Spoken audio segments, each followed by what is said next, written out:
After my husband passed away, my son asked me something shocking. YouTube. Have you ever had a moment that stopped your world completely? Not in grief, not in anger, but in a silence so deep it echoed with something you never expected to hear. Before I tell you what my son said, I want to ask, where are you watching this from? Which city? Tell me in the comments.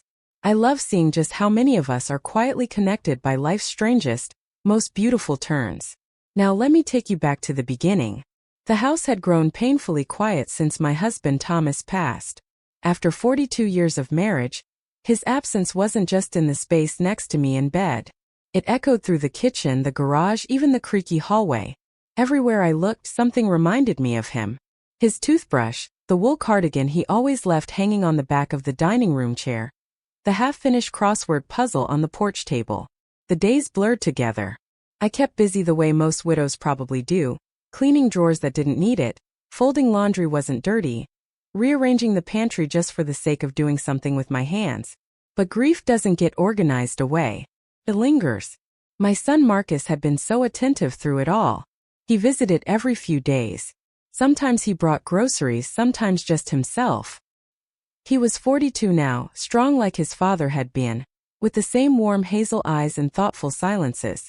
Since his own divorce 2 years ago, he'd become more inward, like he was constantly processing the world instead of reacting to it. One Thursday afternoon, I had just come in from watering the plants when I heard his key in the lock. I turned and smiled instinctively, my heart always a little lighter when I saw him. "You're early," I said, brushing my hands on a towel. He smiled, but there was something behind his eyes. "Oh wait." He hugged me gently, not rushed. He held on longer than usual. "I thought you might want some company today," he said softly. I didn't ask why today or all days. Truth was, I did want company, but something told me he wasn't here just to check on me. We sat in the kitchen for a while, sipping coffee. The breeze blew in through the open window above the sink, carrying the scent of freshly cut grass. Outside, someone's dog barked lazily. Life, it seemed, kept moving even when I felt like I'd been standing still for months. He leaned on the table, hands wrapped around his cup, his knuckles tense. I knew that look.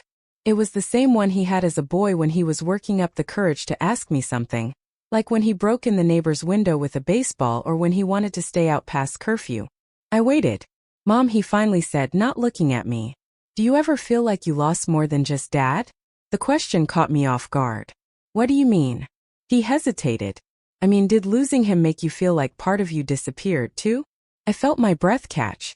I looked down at my hands. Wrinkled, veined, a little shaky these days. "Yes," I said. "That's exactly how it feels." There was a long pause. Marcus stood, walked slowly to the window, then turned around and leaned against the counter. "I think I lost a part of myself when you did, too." I'd looked at him confused. He continued. "You were different with Dad around. Always on your toes, always smiling but guarded. I felt it. Even as a kid, I always wanted to be closer to you. But there was this wall, invisible but real." I blinked. My throat was tight. "Marcus." He held up his hand gently. "I'm not saying that to hurt you. I guess I've been thinking about it a lot since Dad's funeral. I feel like I see you, the real you, and I want to know that person not just as my mother, as you." His words both stunned and warmed me. I wasn't sure how to respond. He pulled out a small wooden box from his coat pocket. "I found this when I was going through Dad's things." I took it gently. It was smooth and worn. Inside was a photograph I had forgotten even existed. A black and white shot of me, maybe in my 20s, laughing barefoot in the garden with a straw hat and a sunburst. I smiled at it, but also felt a deep pang of sadness. "I barely recognize her," I said, brushing my thumb across the image. "But I do," Marcus replied. "And I want to bring her back." "I want you back, Mom." His voice trembled slightly. I looked up and saw his eyes were misted. I reached for his hand and he held it tight. There was something powerful in that silence between us. Decades of unspoken things, of assumed roles and unacknowledged desires for closeness. He finally whispered something I didn't expect. "Can I ask you something personal?" I looked into his eyes, heart beating a little faster. "Of course." His voice was barely above a whisper. "Would it be okay if we talked more about things we never did before?" Not his mother and son, just two people trying to make sense of the years we lost. There it was. Not inappropriate, not uncomfortable, but deeply honest.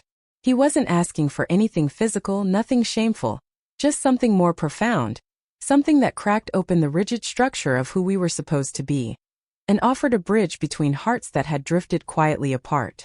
I nodded, and for the first time in a long while I didn't feel quite so alone. The hours after Marcus's visit lingered in my mind like the scent of his aftershave in the hallway, faint but unforgettable. I sat on the porch that evening, watching the sun dip below the neighbor's maple tree, my fingers still tracing the edges of that old photograph he had given me. The woman in it looked so carefree, so full of life. It was strange to think that she was me once. That version of Olivia had felt like a distant memory, almost like another person entirely. Someone I admired but didn't fully remember how to be. Marcus's words had struck a chord deeper than I wanted to admit, not just because they came from him, but because they felt like something I'd been longing to hear without knowing it. It wasn't often that someone asked how I was, not just as a grieving widow or a mother or someone's neighbor, but as a woman, a person with her own faded dreams and silenced thoughts. The next few days passed quietly. Marcus didn't call, but I wasn't upset. Something told me he was giving me space to think, and I needed it. Then, on Sunday afternoon, I heard the familiar knock. 2 short taps and a pause, just like he used to do when he was a boy. I opened the door and there he stood, a bag of groceries in one hand, a 6-pack of root beer in the other. I brought lunch, he said with a smile that felt different this time. Softer, less guarded. I let him in, and we settled into the kitchen. I made sandwiches while he sliced some apples, and soon we were sitting together, knees nearly touching under the table. "You look lighter," he said after a few minutes of quiet eating. I laughed gently. "Maybe it's the mayonnaise." He smirked, then shook his head. "No, I mean it. You seem more you." I looked down, brushing a crumb off my lap. "I've been thinking about what you said about us." His eyes met mine, and I took a slow breath. "You were right. I did put a wall up. Not just with you, with everyone. Your father was a good man, but there were parts of me I had to keep quiet around him. Not because he was cruel, but because marriage sometimes becomes more about peace than honesty. And I guess I got used to not being fully seen." Marcus listened quietly, his expression unreadable, but his eyes held a tenderness I hadn't seen in him since he was a child. "I want to know you too," I said. "Not just as my son, but as Marcus, the man you've become." He blinked, visibly moved. There was a long silence between us, the kind that isn't awkward but rich with meaning. And then softly he reached across the table and touched my hand. His fingers were warm, familiar. "Do you ever wonder," he asked quietly, "what it would have been like if we'd grown up differently, if you hadn't had to be so distant?" I looked at him, unsure how to answer. "Yes," I said finally, "more times than I can count." The air between us thickened, not with tension, not exactly, but with possibility. We were standing on unfamiliar ground, but neither of us seemed ready to step back. Later that evening, after dishes were done and the sun began to fade, Marcus offered to stay and watch a movie, something we hadn't done in years. We settled on an old classic, To Kill a Mockingbird, and sat side by side on the couch. At first, we stayed apart, but over time, without thinking, I rested my head lightly on his shoulder. He didn't flinch. He didn't move away. Instead, he gently rested his cheek against the top of my hair. I could hear his heartbeat, and it was calm, steady, comforting. A thought crossed my mind then, one I never imagined I'd allow myself to feel. I felt safe, not just physically, emotionally. That rare deep safety that only comes when someone sees you, really sees you, and still chooses to stay close. When the movie ended, we sat there for a moment in the quiet. "I miss this," he said. "Me too," I whispered. He didn't leave right away. He stayed until the moon was high in the sky. When he finally rose to go, he turned to me at the door and looked into my eyes for what felt like a full minute. "Can I ask you something else?" he said. I nodded. "If I came over more often, not just to help around the house but just to be with you, would that be okay?" There was no hesitation in me this time. "Yes," I said, my voice warm, and as he leaned forward to kiss my cheek goodbye, his lips lingered for a fraction of a second longer than usual. It wasn't dramatic. It wasn't inappropriate. It was tender. When the door closed behind him, I stood in the entryway for a long time. Something had shifted between us, and deep down I knew this was just the beginning. The week that followed was filled with thoughts I couldn't quite untangle.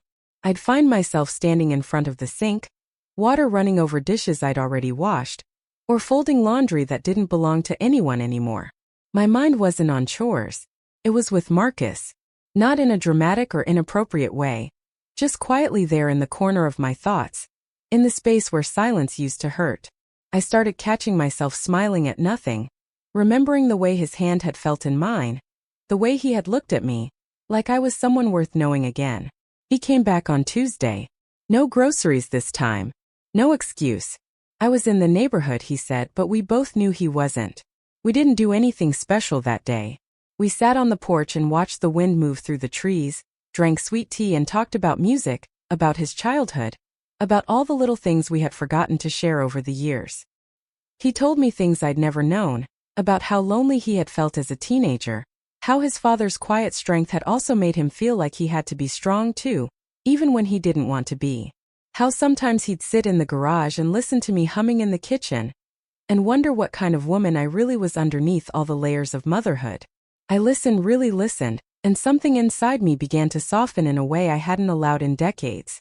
I told him things too about the first time I ever fell in love long before his father, about how I once wanted to be a painter, about how I used to write poetry but stopped because Thomas didn't think much of it. Marcus didn't say anything for a moment after that. Then he reached into his backpack and pulled out a slim notebook. "I've been writing too," he said, a little shy. "I started during the divorce. Just thoughts, feelings." He handed it to me. I opened it and read a few lines. They were raw, honest, and full of heart. "You're good," I said, surprised by how deeply his words touched me. "Really good." He smiled. That same boyish smile I hadn't seen since he was 16. That night he stayed for dinner.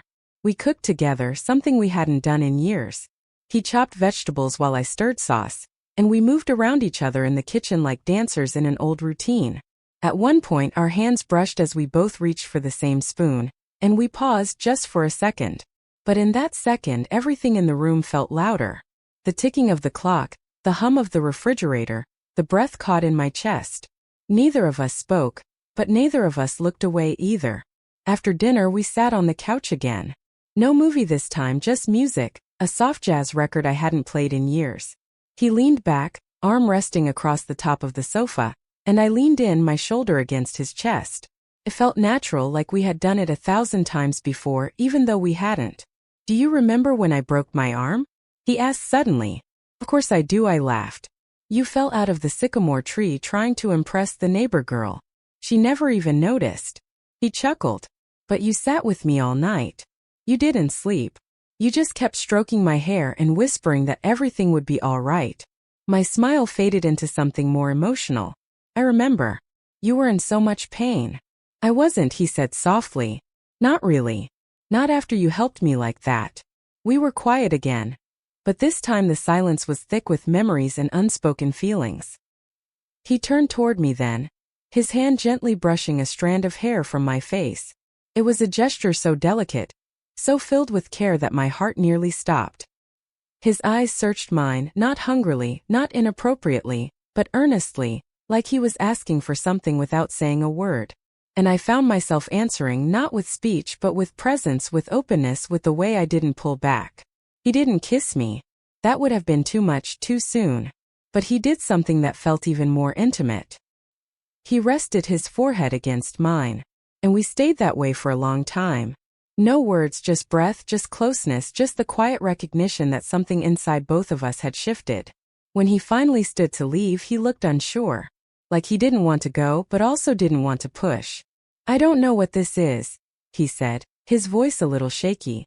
"Neither do I," I whispered. "But it doesn't feel wrong," he nodded slowly. "It feels like something we were both missing." That night after he left, I sat in the dim light of the living room, my hands in my lap, staring at nothing. And I realized I didn't feel ashamed. I felt seen, heard, held in a way I hadn't been in decades. Something had begun to bloom. And whatever it was, I wasn't afraid of it. Not anymore. The days that followed were quiet, but not in the empty way they had been after Thomas passed. It was a different kind of quiet now. Gentle, thoughtful, alive.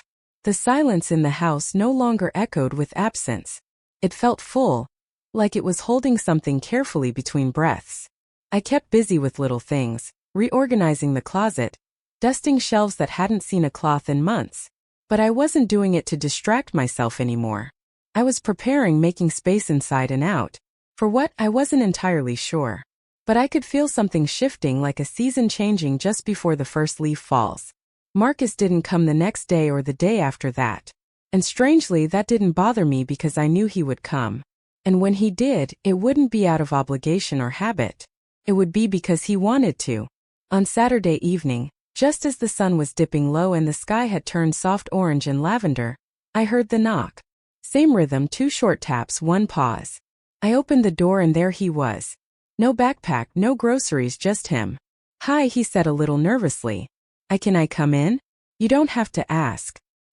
He smiled and something in his shoulders relaxed. I stepped aside and he entered like it was his first time all over again. I led him to the living room, the same room we'd sat in so many times. But tonight it felt different. The air between us carried something fragile but electric. We didn't sit apart. We sat close, our thighs brushing on the couch, our shoulders touching. He reached for my hand and I let him take it. His thumb traced slow circles against my skin. "I've been thinking," he said quietly, about us, about what we're doing, what we're feeling." I nodded, heart thudding gently in my chest. "Me too. It scares me," he admitted, "because it's not something people would understand." I met his gaze. "Do you understand it?" He paused. "I don't know, but I feel it. And it doesn't feel wrong. Feels like healing." That word struck me in a place I didn't even know was still hurting. Healing. Yes, that's what this was, not a fantasy, not confusion. It was something tender that had grown from years of unspoken love, from the cracks left behind by loss. It was born not from lust, but from the longing to be known fully, deeply, without shame. "I don't want to make you uncomfortable," he said, squeezing my hand gently.